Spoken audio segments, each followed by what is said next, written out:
Mao Zedong. How do I even begin to explain him? He is a strong, hard-working, controlling man. He was born in Hunan Province on December 26, 1893. He lived a pretty simple childhood. When he was young, he worked in the fields and grew up in a peasant family. When we were 8, we started school together. We were both Chinese ethnic. He loved learning and he was a very good tutor.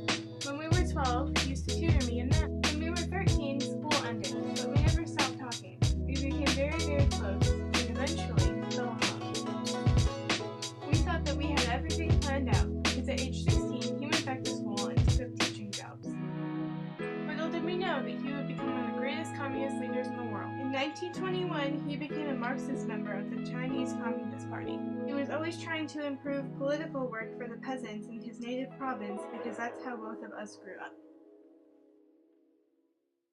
He wanted to help them as much as he could, so he organized a rural revolution. He established a Soviet Republic of China in Jiangxi province in 1928. I remember the day 3 years after that, when he was elected chairman of the Soviet Republic, and how happy he was and how proud of him I was. But after that, he became very busy, even too busy for me. It was a good 5-year relationship, and he treated me well like I deserved. But love always comes with a price, and his was making time for his job over me. Even though we stopped seeing each other, I still stayed close with his family, so I knew what was going on in his life.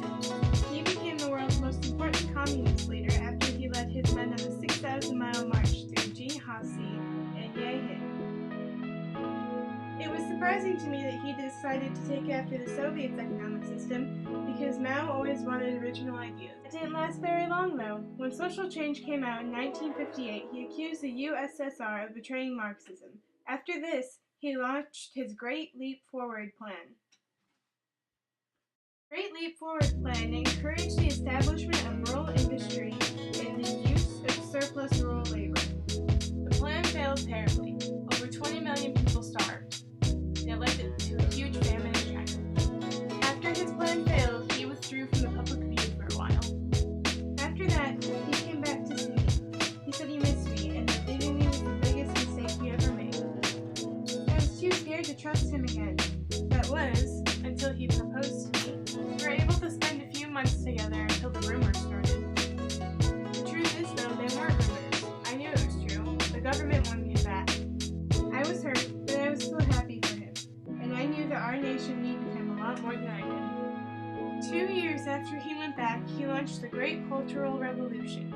It made the country go insane.